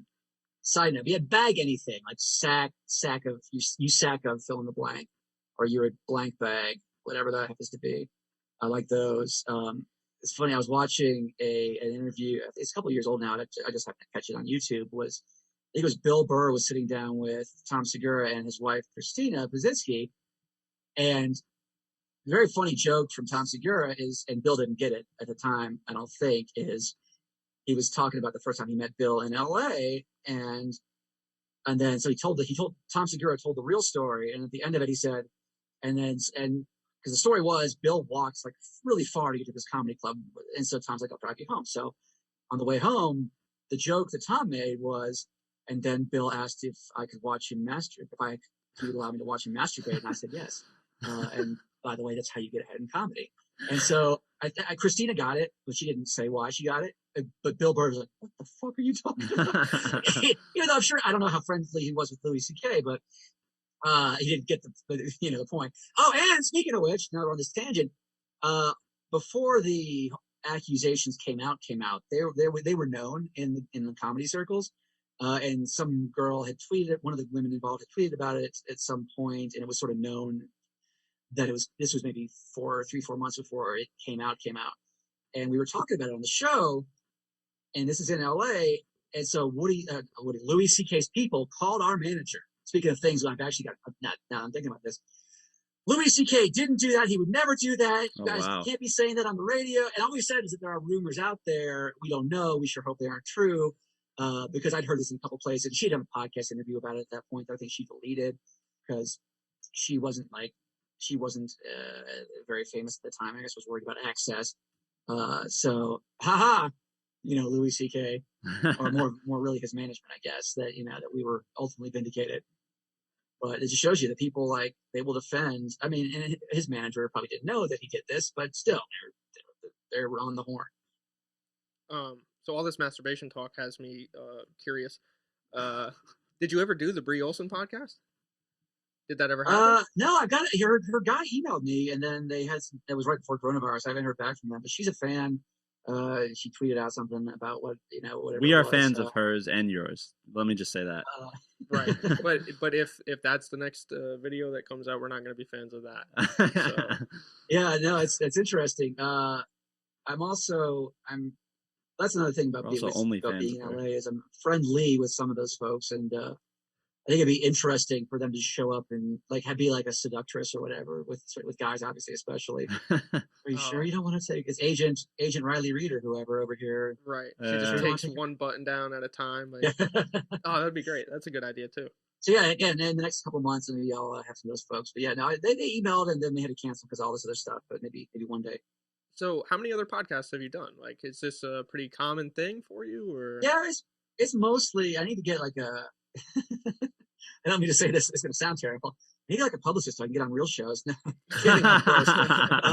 That's the intro. That's going to be the intro. And I do, once every 2 weeks or whatever. And I do them because working in broadcasting, I know that it's nice for you to get the guests you want, and it sucks when you can't. And I've been there, so I do them just because it's not saying to take pity on you guys, but because I know that it's if you had the time to do something like that, it's nice to do. No, we appreciate it, by the way. Yeah, not that I'm some major get or whatever, but it's just again I've came up through the ranks, so I know that it's nice to help those kind of folks out, whether they are established or still working on it. Right. Well, maybe if we impress you enough, you can just put us in contact with Brie Olson. I heard I don't know, a friend, because longer story. I met her before 12 years ago when I was working in Atlanta. And one of the guys who I worked with was a major porn addict, quite frankly. I never worked with you. So so we ended up going. She was in town because she was performing at a strip club all weekend or whatever, which is what porn stars do. They do porn and they tour the country on the weekends and make money at strip clubs. I don't know how much they make, but it's probably pretty decent. So we went back as longer story longer. I used to live at this strip club, but that's a different story. We were backstage at the strip club with Brie Olson and my guy I worked with. I forget why, but he was in a diaper, and I had a video camera. We were gonna shoot. Were you guys shooting Jackass 4? Maybe. Yeah, right. I forget it. So we're backstage at a strip club. Me, Brie Olson, guy in a diaper, and 2 or 3 other dudes who were her manager and bodyguards or strip club, bouncers, whatever. I'm videotaping. She's going nuts. This is before the whole Charlie Sheen thing, right before that. Wait, can you get in? I don't know what you're talking about. Charlie Sheen thing. Brie Olson was one of Charlie Sheen's girls. Oh, okay. During his Angels, during his whole cocaine Tiger Blood thing. She was one of the ladies involved in that. Okay. So, at some point, she starts working on his his diaper penis, and I'm like, and then yeah. So that's the end of that. And then we walked out. We walked out. I don't know what happened after that. I wasn't watching, and we walk out the front of the strip club with Brie Olson goes to go strip. My friend's like, "Hey, can I have that tape?" I'm like, "You betcha." there, and I want nothing to do with this. So fun Brie Olson stories all around. Maybe I'll see if I go on her podcast, I'll see if she remembers. But yeah, I think she might be like a born again Christian or something. I don't know. We'll find out. So she no longer does porn? I don't think so, but that's what I've heard, like second or third hand. So I folks, research it for yourself. That must be tough having it so readily available, and now she's a whole new, totally different lifestyle. Yeah, no, but I've known more than one girl woman like that who was doing it and then just turned on a dime and doesn't want to talk about it ever again. So weird. And at a high level too, not like just did it whatever on Pornhub, like was in like with the big companies, AVN awards, all that stuff, and then just didn't want to do it anymore. How do you meet all these porn stars? How is this like? I mean, that's one of the things I did, and we'll be doing again for the show. Is we go to the AVN awards every year, do those like red carpet interviews. It's just obviously being in LA is just helpful. You're around that kind of stuff more. Not the porn is everywhere. Who cares? But yeah, it's just part of the job, unfortunately. So that just comes with the carts. They're just nothing to do with Cart Narcs, but yeah. No pun intended. Yeah. Well, that's a good perk, I guess, or not. I don't know. I mean, I don't know your lifestyle. But, Brie Olson. Now, I don't know how old you are, but she's got to be kind of significantly older than you, right? You at least look pretty young. Yeah, that's a good question. I don't know. I'll have to do some research, I suppose. I'll ask her. How old are you? Can you just look up how old Brie Olson is? No. Okay. Oh, you can't. Okay. I can find out. Hold on. I don't know. I'd probably guess early 40s. How old are you, if you don't mind me asking? And feel free to not answer that. I'm 40. Are you that old? She is. Oh, she's younger than me. I thought he was my age. 34. Yeah. Yeah, I'm here thinking you're like 29. Yeah, no, it's part of not having a wife and kids. Right. No stress. Keeps you young.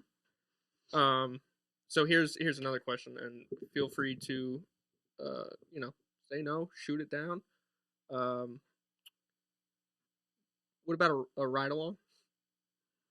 Yeah, that's fine. That's definitely kind of what we were talking with like the celebrity stuff too. Is like having people hang out. But like for a huge nobody. Oh yeah, no, yeah, just hanging out. People watch. That's one of the cool things is people just want to hang out and watch. I can't kick them out, number one, but number two, everyone who like drives up and says hi has always been super cool, and as it doesn't interfere in any real way. I'm sure at some point, that's what I'm kind of worried about with like some YouTuber or TikToker. They try to like do some like weird zany thing or whatever. But yeah, every like person who's really a fan has always been super cool. Just hang out. They'll sit there and watch, or I'll see them in their cars with their phone up. But they don't try to like, get involved or anything. So it's always available. Okay, so hypothetically speaking, if I were in LA the weekend of July 2nd to July 5th, what are the chances I could take part in some narking? I would say any other weekend beside that weekend would be fine because that's a holiday weekend. We'll be off, so hopefully I'll be in Canada then if travel restrictions have lifted. It would be ideal because anytime we have like a week off, I try to take an extended trip somewhere. Like I just went through Tennessee and St. Louis, went to like Hawaii and other places during Christmas. But yeah, during the warm weather, I really want to get to. That's another thing I don't do. You never see any cart narcs in rain or snow. Not because I care, but because that's another excuse I don't want people to have. So it'll be that week. I'll be probably either New York or Canada, I imagine, or maybe Boston. Let's see. Okay. Now, if you ever come a little more upstate New York, feel free. Yikers Island will We'd sponsor. love to have you. Yeah, I was around Lake Erie last July. We're not that far upstate. Oh no. Oh, we're talking upstate of the city. Like an hour north. Yeah. Oh, okay, gotcha. Suburbs, so to speak. I'm just gonna keep this ride along on my bucket list. Yeah, no, it's fine. Okay, so I was gonna open with this, but in case it was too much of it was something you didn't want to talk about, I figured it'd be better to end with it. do you mind giving us kind of like a more of like the personal, like your life leading up to like the Woody show and kind of like what pushed you into this career path and everything? Oh yeah, that's easy. No, I've been doing this for a while, mostly in Atlanta and now in LA. And it got into all of that because my senior year at college, during that spring break, one of the local radio stations this was at sort of the height, or not the height, but like they were looking for a Jackass type person, Tom Green, Borat, whatever sort of person. Hey kids, look up Tom Green. You gotta love Tom Green. You remember him? Oh yeah. Oh, yeah. His bum was He used on to my do. He list. used to do this stuff back in the day. And I didn't actually listen to that station, but my friends did, and so they said you've got to do this. And it was a week-long contest, just so happened to be during spring break, and so I did it. And they said, hey, yeah, definitely come on. Basically, as an intern, and so I did that. It was basically an intern for a while, and then you kind of just working your way up as to producer, co-host, whatever. And then that's kind of where I am now. So that's the simple. It's pretty basic and straightforward. Just kind of got into something as a sort of a weird one-off and followed it through. Can I ask what you did for your like audition? Oh yeah, it was sort of a series of challenges, and yeah, like just kind of trying to think of like the thing I did, like the bit that I did was not good actually, but there were other in-studio challenges about like just like kind of stunts and things, more like Fear Factory sort of stuff. But the bit I did, that it was come up with your own bit and executed it, but it has to be like a real life out in the street sort of, Eric Andre style bit.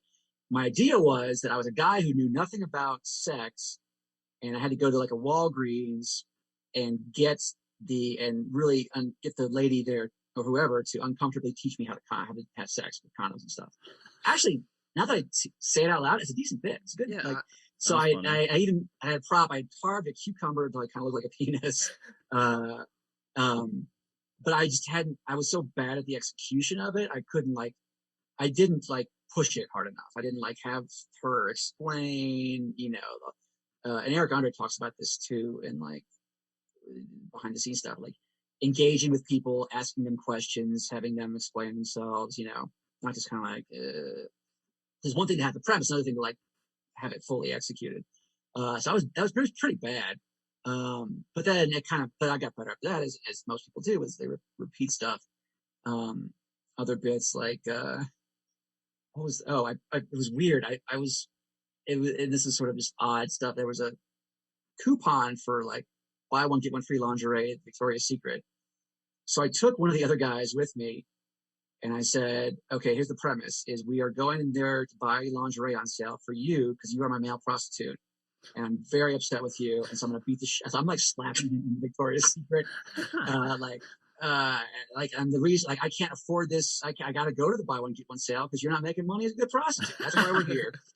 And that one actually worked really well. But that again, you could do these things a bunch of times and the women engaged. And I think this is before, thank God, you don't really think these things through. They didn't call the sex trafficker hotline. We got a prostitute.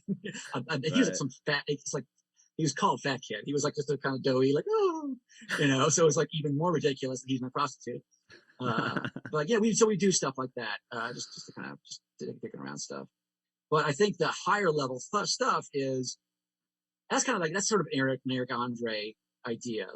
Just cause chaos, be silly about it, and do it and see how the public reacts, right? His whole ranch thing is it's stupid, it's silly. He's basically just being a pest to people. But the thing about Cart Narcs is it's purposeful. It's more of what they say in good writing is identifying a real problem and then putting a comedic spin on it or a solution on it. The Jackass, I think it was Jackass 3, where they had just a guy's butt painted green and then a little model train, and then he shot a poop volcano. That's funny. I appreciate it, but it isn't really, it doesn't say anything about anything other than this would be funny, which is fine too. There's nothing wrong with that. So that's not something you're interested in doing? I'm not against it, but I think it's so much. I think that's why Cart Narcs really hits with people is it has integrity. Right. It's because it's a comedic or silly solution to a common problem. It's not just like think about the SNL sketch, more cowbell. That sketch doesn't mean anything. It's just somebody heard that song and like, man, they really hit the cowbell hard. What if we just explored how they did that? And it's just Will Ferrell with his gut hanging out and Christopher Walken saying more cowbell. And it's just silly and stupid. It doesn't really say anything about anything in the world, but it's still fun. It's still fun. It's still a great sketch. Right. One of the most memorable. Yeah, exactly. I mean, like there's other sketches where like I forget one recent. Oh, it was the one The Rock did where it was like a bunch of supervillains and like, I'm going to melt the earth. I'm going to blow up the ozone. I'm going to freeze it. I'm going to kill. And The Rock comes out. He's like, okay, I got this robot. And it fucks kids. They're like, oh, shit. Oh my God. Like, that's evil. But yeah, is that not what we're doing? Evil stuff here? Like, oh, God. But it was just making fun of the tropes in movies, but it found something and it's just exploring it. So. Right, and fucking kids seems to be a pretty common theme these days. Yeah, it's a problem that should be addressed too. So yeah, it does have some real world applications. Right, we did get the Cart Narc "Don't Diddle Kids" message, so we've covered those bases. That's nice. Covered a lot of bases. Do you have any? You want to rate us?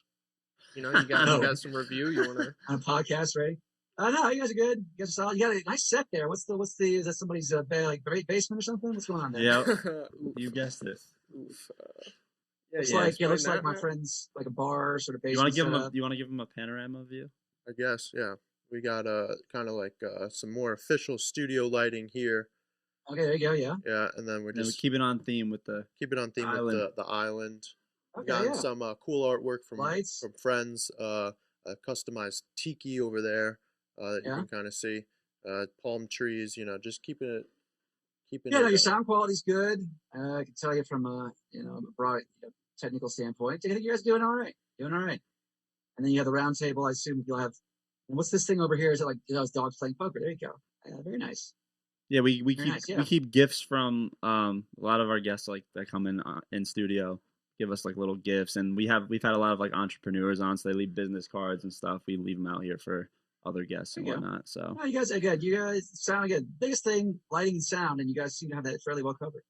Yeah, I know the lighting's not the best from this angle because our main shot is over here for us, but then we're gonna be your face will be from the computer screen on the actual podcast. The only thing I think, and I know podcasts have this weird is with, and you see this when you watch, like I was talking about Tom Segura or Joe Rogan, is they can only show, like if they're talking about a video or watching a video, you guys have to be super conscious of what you can show and what you can't show. So like having a monitor or a screen is tough to deal with, but that's your problem, not mine, I suppose. That's the producer, Will.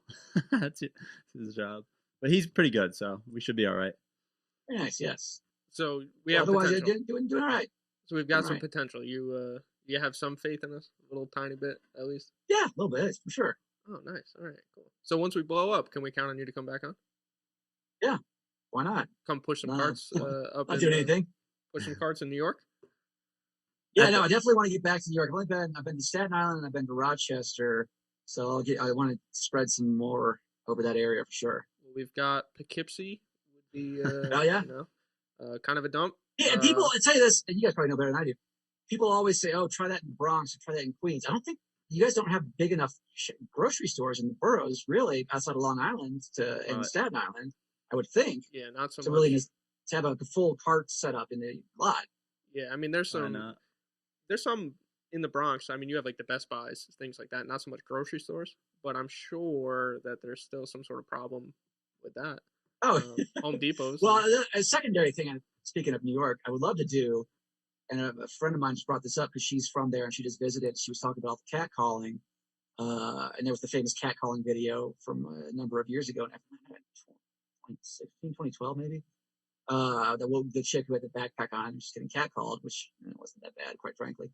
But I would love a character that would like either step in as the catcalls are happening, and either like can talk to the guys and ask them what they mean, or maybe it's like an MMA style chick or like a pro wrestling chick who's huge, or like just a guy who could like step out, take off, Superman style, take off his Captain Sabo shows up and Save a hoe.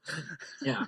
Or if you had a guy who could like do drag well enough to fool the guys, I don't think I'm built for that, but I'm sure I could find somebody. But yeah, this is Cart Narc spinoff. Is a cat call Narcs. That would be good. If someone says something like, "Oh, nice ass," but he's got his balls tucked, so he just lifts his dress up, and it's like, "Here's my yeah, ass." baby, how you like that? Yeah, that'd be. Well, I'm surprised that's something like Eric Andre hadn't tried. He does a lot of New York stuff. prosthetically, I'm sure that would be possible. Or Oh, you see it all the time in movies where they have the fake whatever stuck to Bad Grandpa had a bunch of that stuff where he had his thing hanging out. Right, so you could even get like a nice, attractive woman and throw a good set of balls on her. Exactly. So look at us. Write that down. We are making progress here. Woman with balls. That's it. All right, you guys got anything else? I think you covered our bases pretty good. All right. Well, man, thank you again. Appreciate it. No problem. Anytime. Thank you for your service. Yes, thank you for your service. Appreciate that. And then if I ever make it out to California on a weekend that's not a holiday, you'll be Right. here Well, for me. or weekday. Weekdays are always better. But yeah. Weekday is better. Super.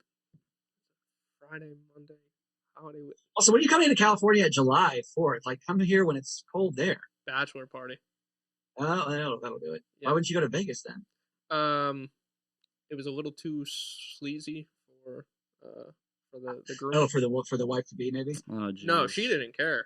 He was the one. He was like, "That's not my style." Oh. I wish we. Well, talked I had a about friend of this. mine come out to LA for a bachelor party. We all, I don't know if it'd be happening July 4th, but we took him and like the whole party to go to taping of The Price is Right. It's super fun. So there's stuff to do out here. You have any recommendations? Because we are.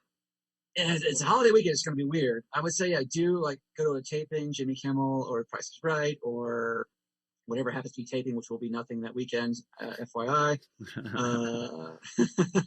mean, I don't know, maybe you get lucky, look ahead, find something.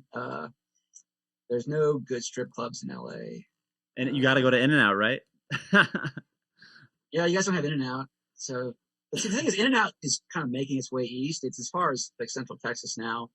Try In-N-Out, that's fine. Yeah, Hollywood Boulevard sucks. It's really dirty and full of just homeless poop. I don't know. I'm sure you're out of luck. No, I say you can see a taping or something. That'd be fun. Take a flight from LA to Vegas is basically what he's saying. That's your best bet. Yeah, pretty much. Yeah. Dave Chappelle's doing a show at the MGM in Vegas. I think it's July 3rd, maybe. It's like the Friday of that weekend. Of course. Should have gone to Vegas, really. Yeah, I guess I dropped the ball on that one, but you drive there in like 4 hours from LA. It's easy. In my defense, I made an entire PowerPoint presentation on different cities we could go to. I mean, I did the whole 9, and he said, "LA sounds fun." We got a buddy out LA's there. fine. It's okay. Go to the Comedy Store. That's a good one. It's where Richard Pryor flew Dave again to talk to Jay Chappelle. They are all there all the time. I always famous people dropping in. They're open until 2 a.m. You can always see top name people there. That's a good idea. That's about it. Okay. All right. Cool. There's like a hiking and stuff. It's kind of boring. Oh, see, he's into that. That's why he wanted California over. Well, if you want to go Vegas. hiking, there was no shortage. I want to get wasted. That's what I want to do, but it's not for me. So I guess that's the problem. Unfortunate. Oh well. As long as I'm close to Skid Row, as long as I don't die. Yeah, no, it's not hard. You have to try to get to Skid Row because that's downtown. Nothing happens downtown. So we are in. The good news is Skid Row has expanded to basically take over the whole city. So awesome. That's the good news. Yeah, that's the good news. Yeah, we're right outside of Staples Center. So. Oh well, yeah, you're close to that. You are. Yeah, you go to the Dodger game if they're in town. Yeah, Lakers won't be played. NBA season will be over by then. No NHL season. I was really reliant on a Cart Narc filming, but that was the whole basis of this trip. Any vacation dates, I won't be in city, unfortunately. Okay. More than likely. Well, I'll keep that in mind for the next bachelor party I have to plan. There you go. All right. Well, man. All right, man. Yeah, thank you again. Thank you so much. We appreciate it. Appreciate you. Thank you. Take care.